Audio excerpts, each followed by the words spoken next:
Hello everyone, and I am your host Ingrid Thompson. Welcome to So You Want to Start a Business, episode number 66. Our guest today is Lisa Hellwege, and she is the founder of Earworx. We're going to hear Lisa's business startup story. Do as much research as you can too, not to the point where you're too scared to do anything, but just make sure you've got the numbers right and not quitting your day job straight away. Just don't do that, because why would you? You just need to be sensible and just build it slowly and try to walk before you run. I'd say document all your budgets and your plans, having some sort of business plan written down, even if it's just on one page. Lisa has created what is already an extremely successful business, providing a very niche service as a health provider. This story could be applied to pretty much every business you could imagine. It's a true business startup basics 101, and the underpinning foundations are the reasons for Lisa's success. It's a terrific interview, and I highly recommend you settle in to listen how Lisa has taken what she used to do in another environment and created this business of her own. As always, there is no advertising, and this episode is brought to you by my book with the same name, So You Want to Start a Business. Head over to wherever you buy your online books for Kindle or the physical book. Audio version coming very soon. If you want a taste of what the book's all about, head to thestartupsteps.com, www.thestartupsteps.com, and there's an extract of about the first 20 pages just waiting for you. Anyway, enough from me right now. Let's listen to what Lisa has to say about starting her business. Are you ready? Let's go. Hello, and here we are today with Lisa Hellwege. Hello, Lisa. Hi, how you going? Great. Thanks so much for giving up your time today. And I am super excited about this conversation. I just know it's going to be amazing. So firstly, Lisa, tell us, what is your business? What is the business you are in? Yeah. So Earworx is a dedicated professional earwax removal service. So it's a nurse-led clinic. Our little catchphrase is using dry and effective microsuction technology under direct observation, waxes gently and safely removed by a qualified nurse. So if you've ever heard in the past about people having an issue with wax, they might try some softening drops from the chemist, or they might go to their GP and have their ears water syringed. This is sort of the new way, and it's the way that the ENT specialists have been removing wax for a long time. So that's what we do. That's our core business. That's all we do. We stick to that and we do it really well. That's fantastic. So when did you start this business? It was October 2016, so it was a long time in the planning, and I had the idea for it probably 5 years earlier. Wow. But it takes a long time, I think, to develop that confidence and think, can I actually do this, and do your research, but really only seriously researched it probably 6 months before. And then I had to get qualifications and the whole process. So, yeah. So you've been in operation not quite 2 years. Not quite 2 years. Not quite, but in the planning for maybe 4 or 5 years prior to that with the thought. But the thought of it, definitely. I had the thought of it for a long time. Yeah. Isn't that lovely? So why did you start this business? Well, I dreamed of saying goodbye to shift work. I found...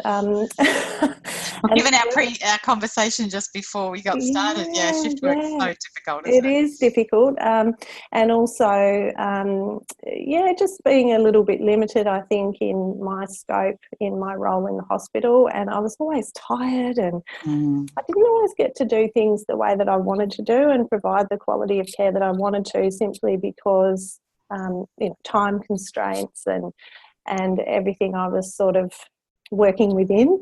I always had a dream of working for myself somehow, but I wasn't sure if nurses could do that. So, yes, but I certainly looked hard. I always found little niche roles where I worked for a drug company for 4 years, did some education consulting for the university down here.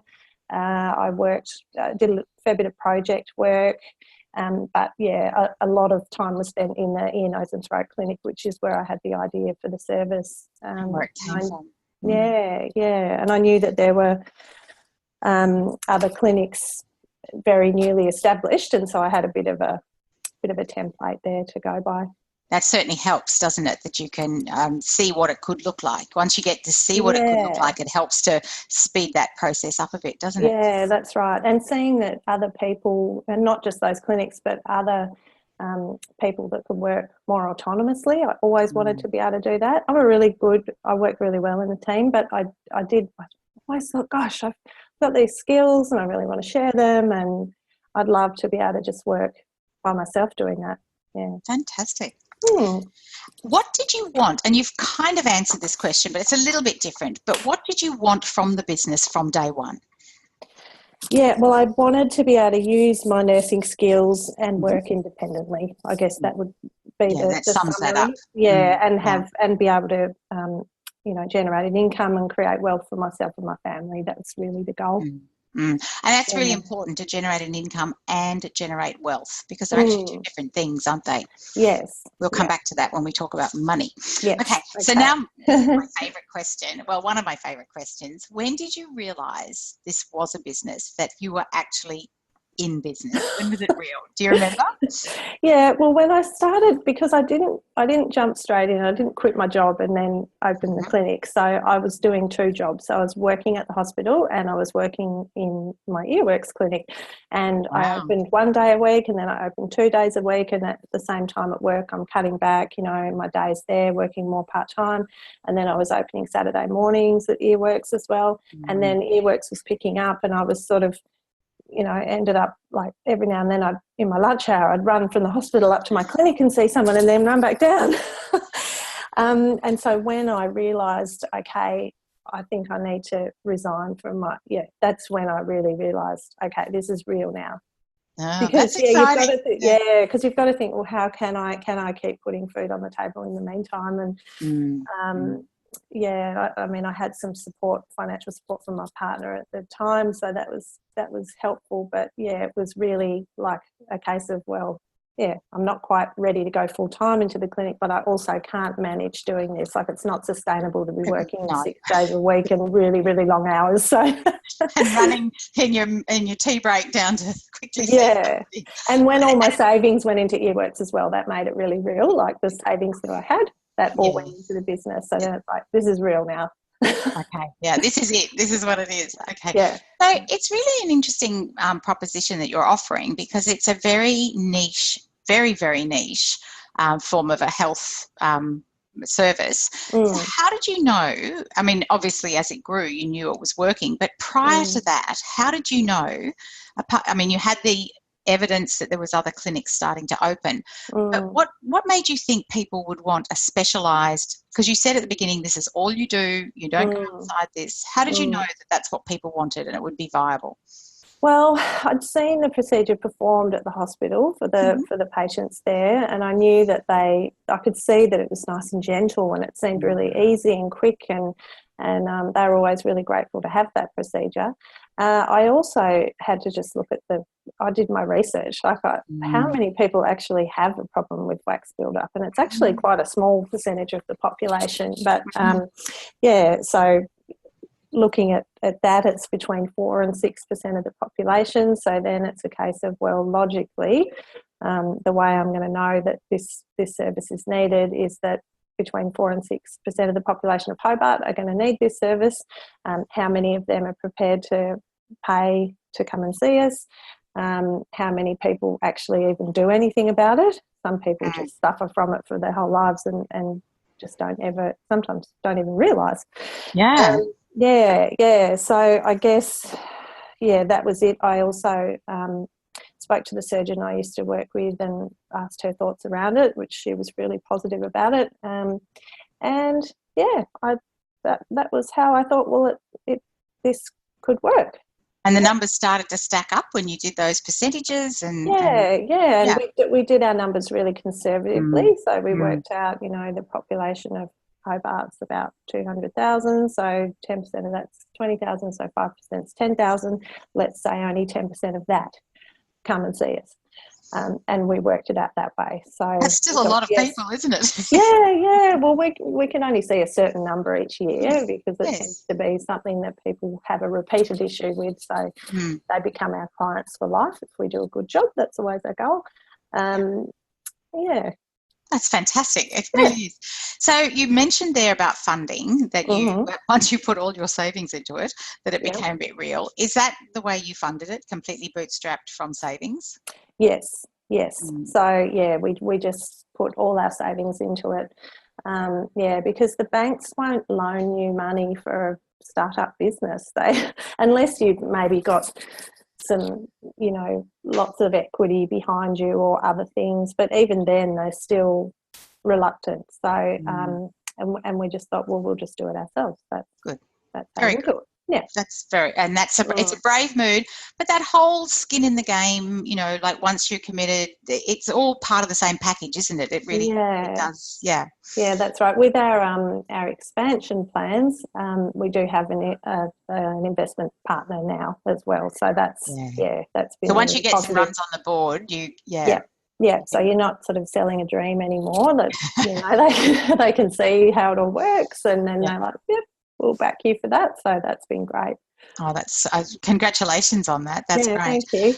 Because I imagine the equipment costs a reasonable amount of money. Yeah, and, those machines are pretty technical. And that's it. Yeah, and we've got the microscope and the pump and all the German-made instruments, and the training takes a long time too. So you've got to. This isn't something. It's not a procedure where, like with water syringing, where someone can show it to you once and you just have a go and see how you go. This is something that takes a long time to develop the skills in, and you've got to develop your depth perception around the drum, and it's all about being safe, and it does take a while. So that's a big investment in training.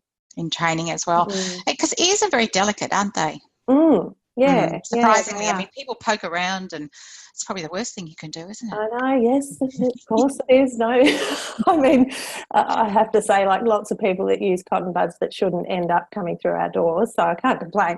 But yes, I always tell people, stop using the cotton buds, don't do it. And I did have a nurse tell me a story recently, actually, where she someone bumped her elbow as she was cleaning her ear with it, and it perforated her drum, and then it wouldn't heal. She had to have surgery to try and get it to heal, still wouldn't heal, and then she ended up with some serious problems and now wears a hearing aid. So I try to, I tell people that story, because I say, even if you're not pushing wax down the canal or whatever, you still could do some serious damage. It's really delicate in there. And that was a nurse. Yes, exactly. Yeah, she just wishes she'd never done it, but that's it. You can't. No, So Lisa, how do you find new customers, and how do you know where they are? So you've got this 200,000 people in Hobart, and then I guess you've got the greater region of Tasmania as well. Yes. Because people do come to Hobart from other parts of Tasmania for weekends and holidays. Although they won't need to from September onwards, because we've got a nurse opening an Earworx franchise in the north and the northwest, so that's exciting. She's training at the moment. Exciting. So how do people find you? Initially we just marketed very heavily. So we did a TV ad.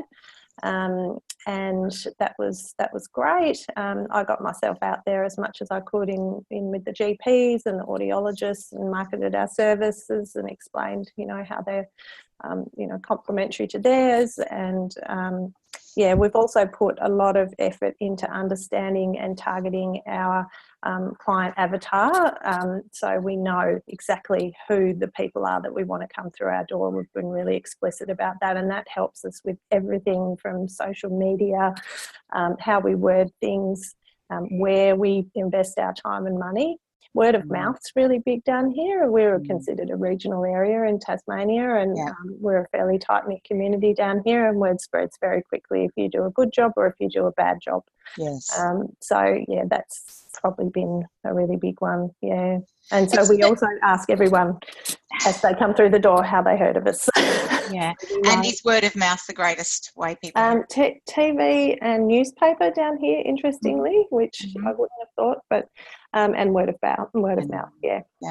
It's so tempting to think you service everyone, isn't it? But that client avatar is critical. I mean, other people will come. And I'm sure you've got clients who are not in the ideal avatar. Yes. But what you said there is so important about having your message, and it just helps with clarity, doesn't it? Yeah, it's really important. Yeah. So pricing, and you don't have to tell us how much this costs, but, how did you decide a strategy for pricing? Well, fortunately, there were a couple of clinics on the mainland already that were running, and so we looked at their pricing strategy. We also just had to look at all our costs and everything that we put into the business and our insurances and things like that. So, because we do everything properly, we sterilise all our instruments, we, invest heavily in the training of the nurses, and that's how we basically worked it out. Yeah. And paying yourselves and making sure everybody gets paid, and then having the money for expansion, all of those costs are part of the pricing consideration. Yeah, that's right. Yes. Terrific. Now, I know you're only just expanding now, but do you have an exit strategy? Have you thought about an exit? And, you don't have to tell us what it is. Well, we're at the moment, we're trying to get the business to a size and a profitability level so that we don't have to be here working in it every day. So, so my partner, Scott, who's the Earworx CEO, he's the business person and I'm the clinical person, basically, and that works really well because we have our own defined roles and we hardly ever cross over into each other's territory, although we have lots of robust discussions. But we know that this is my role, this is your role. And so, at least if we can get out of working in it on a full-time basis, that's kind of our little exit for now, I guess. And that's been through a lot of that's come through systemising our processes and our putting all the policies and protocols in place and making sure that there's a process for everything that's documented and stored online, basically.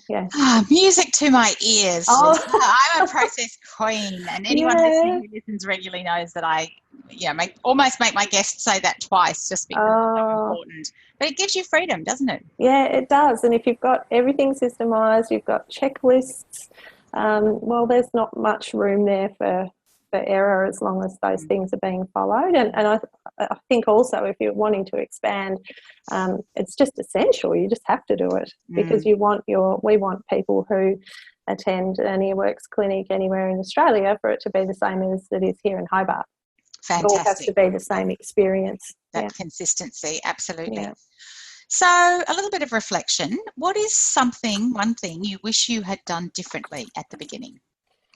Well, one thing was when we started our expansion plans, we got some advice from a branding person who said, look, you've got one ad going over here that's got this colour and there's one other thing over here and that's another colour, and really I can't even tell it's the same business.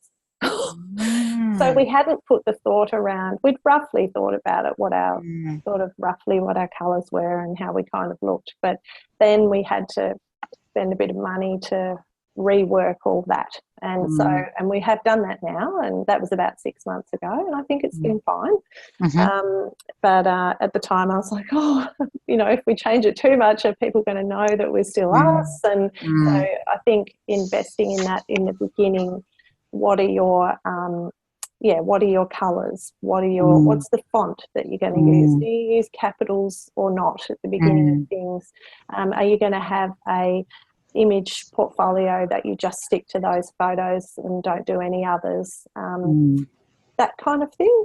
Probably wish I'd had put a bit more thought, but you don't know what you don't know. We just did not know that at the beginning. No. Yeah. And in that first couple of years, it's probably still safe to you could say you wish we're still new. Because you're still new, and there's a lot of businesses that start off with one and then they morph into a different one anyway. So look at the big brands; they're changing themselves often. They all went from big font down to running writing down. Yes, and you can see when people do change their brand a little bit. You do notice, don't you? And you don't want to upset your clients or for it to be disconcerting, but yes, you're right. I think doing it early rather than leaving it too long is better. So still in that time, it's good, but you've got something now and you feel good about that. Yeah. Yes. And is there something you wish you had known from the start? And that's a slightly different question. Yeah. Well, just how busy I'd be. It's probably the classic. Probably everyone says that. Yeah, pretty much everybody. And then I would have been okay to know that it's okay to just be busy all the time and get used to that new level of busy. So, and try to just create a little bit of calm here and there amongst the busy. So even if it's just 10 minutes to have a cup of tea and just tap out for a minute. Also, that not everyone that you've worked with will show the same sense of urgency as you do with respect to when you want or need things done. So being really organised, that's just so important, and giving people and your consultants and the people that you work with plenty of time to get things done. Yeah. And being clear about that. Yeah. But, oh, gosh, all the people we've worked with have just been, wonderful and so supportive, and I feel like we're so lucky to have got such a good team. Yeah, fantastic. Oh, well done. So you've mentioned Scott, and you've got a great team, and you've obviously had some good consultants, and you sort of led me nicely into this next question. Yeah, I did. So, who has been of greatest assistance? Sounds like everybody, actually. Well, look, they all have, like, our website people, our marketing, everything. Brian Keane from Franchise Simply, he has just been brilliant. He's helped us a lot in terms of getting the order right for the way to do things, because you can feel overwhelmed, and we chose to go down a franchising model. So, in terms of what you've got ahead of you and all the things you've got to put together, your head could just explode. There's just so much with respect to compliance, and we're really big on making sure we get things right and doing things properly and sticking by our values and that kind of thing. So, and putting us in contact with other people at the right time that it needed to happen. So we would say, oh, Brian, we're struggling with this a bit, and he'd go, I know exactly who to put you on to. Right. How good's that? That was great. Yeah. So Scott, like I said to you, Scott, my CEO, and he's also my partner. So, that he has just been great, and just so encouraging right from the beginning. And we've got busy lives, and we've got 6 kids between us that all still live at home, and super mum. Oh my gosh. But he's just a constant source of assistance and support and just inspiration, and of course all our clients. I just love them to bits, and without them I wouldn't have been able to start and grow and develop. And I'll always say to clients, if they have any feedback or I'll always try and act on it, and they've just shown such a support for the service and for us. I'm just really grateful for that. So is that where you get your feedback? Because that's my next question about where does feedback come from? Is it from your clients? Yeah. Look, Brian Keane has given us a lot of feedback as well, which has been good. Clients definitely. So, I mean, I had, when we started up earlier in the piece, I had a client who was probably in his 70s or something, and he said, look, listen to me, young lady, you're not in the phone book. You're not, I couldn't find you here, your phone number's not on your TV ad, and it was really hard to find you. So I was like, right, I better get onto that, because I didn't even think about the phone book, because I thought, well, who looks at the phone book anymore? So that was really short-sighted of me, and and somehow we are in the yellow pages now. I don't know how that's happened, but we are there, so that's good. And it's interesting, because if that is part of your ideal client avatar, there is a generation of people who are not in the internet. That's right. And this is true for anyone who's got a business at the moment, that they have to cater for everything across all the generations. So the younger people, so happy to just book online.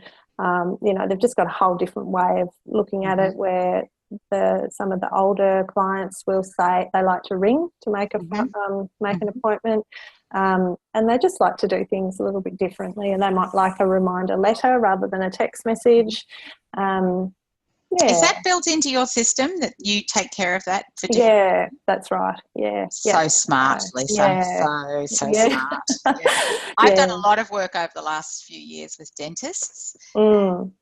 That's something that a lot of them haven't come to terms with. They just think everything should be text messages and should be. So I think that wisdom to be able to cater just enhance your customer client experience in such a different way. Very smart. Yeah. Oh, thank you. So someone comes along to you and says, I'm thinking of starting a business. What would you say to them? Yeah, I would say do your research and make sure there's a market for that. So whatever that service is or that product, so do as much research as you can too. Not to the point where you're too scared to do anything, but just make sure you've got you've got the numbers right. And do you think people will pay for your service, which is what we had to think about. And yeah, not quitting your day job straight away, unless you can afford to. If you've got that luxury, that's wonderful.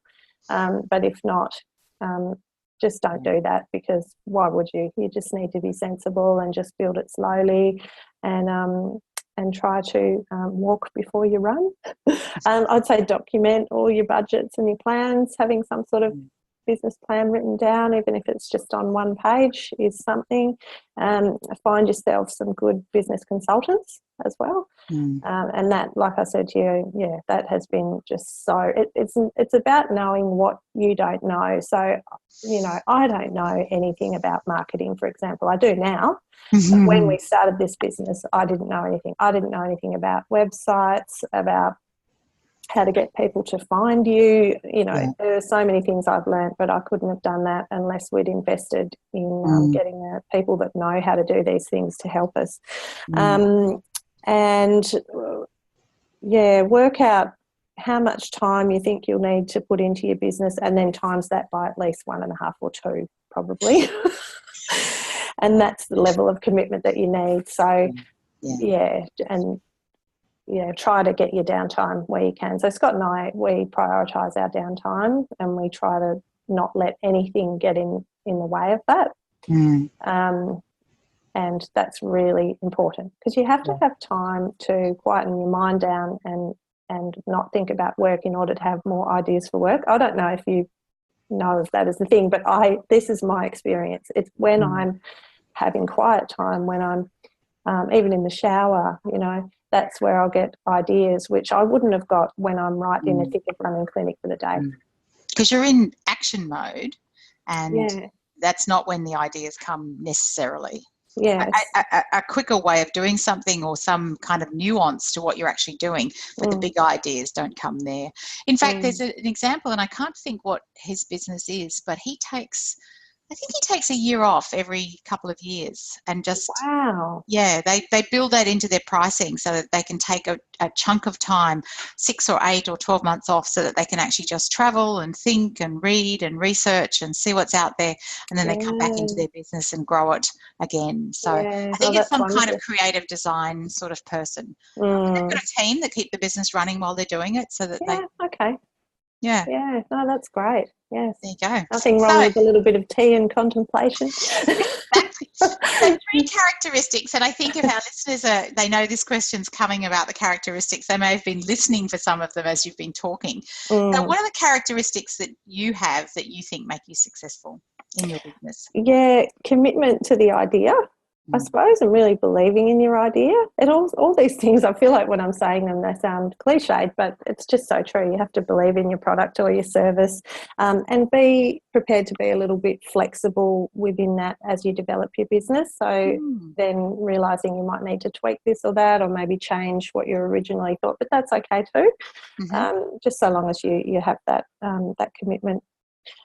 Working hard and being organised, of course, and just loving your work. Like, I love coming to work every day. I get such a sense of satisfaction and just a warm, fuzzy feeling every day. It's just so nice to be able to see clients and help them get rid of their wax-related symptoms and walk out of here saying, thank you so much. That was just wonderful. So that's a nice way to spend your day. So I'm really lucky. Lisa, I know I said I wasn't going to ask you any medical questions, but what is a wax-related symptom? Like, what would somebody, because as you said earlier, there's probably a lot of people don't know they have a problem. Yeah. Well, hearing loss is an obvious one. You know, feeling a feeling of blockage or fullness. Okay, so it is that sort of as if there's something. Yeah, that's right, and itching and that kind of thing. So, but yeah, people can be blissfully unaware, and it's not until their GP needs to look at their eardrum and they can't, so they need the wax removed so that the GP can make a proper assessment, or the audiologist needs to do a hearing test and the wax is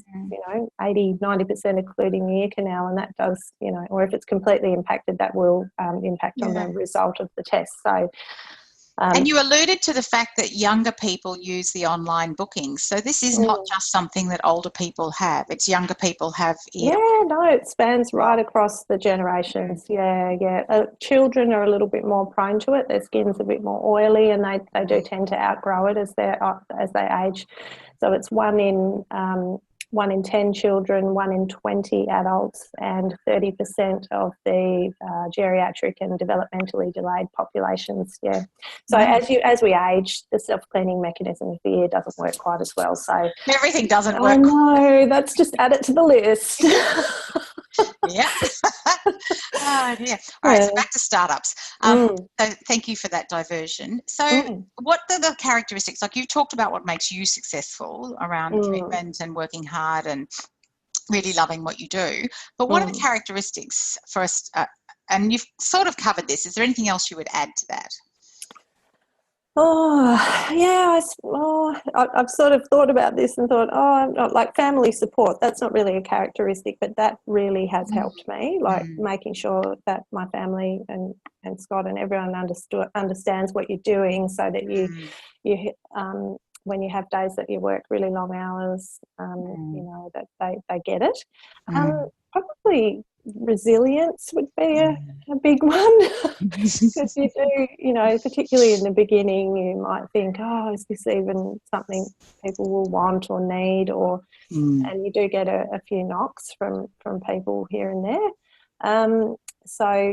Developing that resilience and fortitude, I suppose. Yeah, I think that's a lovely way to finish our interview. So building resilience and fortitude. Is there anything else I haven't covered that the listeners who are people either thinking about starting a business or getting in that first year or two, and we hear so much about fake it till you make it and winging it, and this whole notion of get on with it by the seat of your pants. It sounds like you're not one of those sort of people. So it's all about planning and research and making sure. Yeah, it is, and just being. Yeah, exactly. It all comes down to the numbers at the end of the day. So if you can have a dream and you can have an idea, but you have to make sure that it's going to actually pay the bills and you need and to pay know. you. Yeah, exactly. Yeah, and how knowing how much everything costs and what are the best parts of the business, what are the bits that aren't so good, and if in amongst that you can also have this wonderful thing where you get to have great days like we do. That's just really nice. Also, I'm happy to chat to anyone. If you want to pass on my details, I'm happy to have a quick chat to anyone who might be thinking about it. Look, there might be somebody wants to join your team. That sounds like a fantastic team to be part of. Yeah, thank you. Are you looking for opportunities in Australia yet, or are you bedding down what's happening in Tasmania? Yeah, well, we're like I said, we're opening in the north and the northwest of Tassie in September. We're opening in Bondi Junction in October. Fantastic. Yeah, so we've got coming up in October? Yeah, so I'll come up. So the nurse that we employ will come down here for 3 weeks of practical training. So they'll do their study first, then they'll come to us for their prac and work closely with us for the 3 weeks, and then I'll go back up with them to work with them for at least the first week. And then, like I said, and then that gets, a practitioner, anyone who works in the medical sort of area knows you get to a point where you're then competent, and then you develop your skills and enhance them over time and grow as a clinician. So, and that's where, they'll be on the phone to us regularly, which is all good. Well, we might time the release of this interview for around that period, around that time. Okay. Because I think we're looking at scheduling it sort of in the middle of September. So if that would lead into October. Yeah. Sounds fantastic. Yeah. Oh, that's great. Yeah, Lisa, thank you so much for your time today. Okay, no worries. Thank you. Thanks, Lisa, and thank you for listening. If there's anyone listening who thinks there might be a business opportunity, I know Lisa will be interested to hear from you. Her contact information is over with our show notes. As she said, she's opening in Sydney next month, October 2018, and is currently looking for other locations. Now, as you were listening, could you hear how much Lisa has applied the basics of business foundations?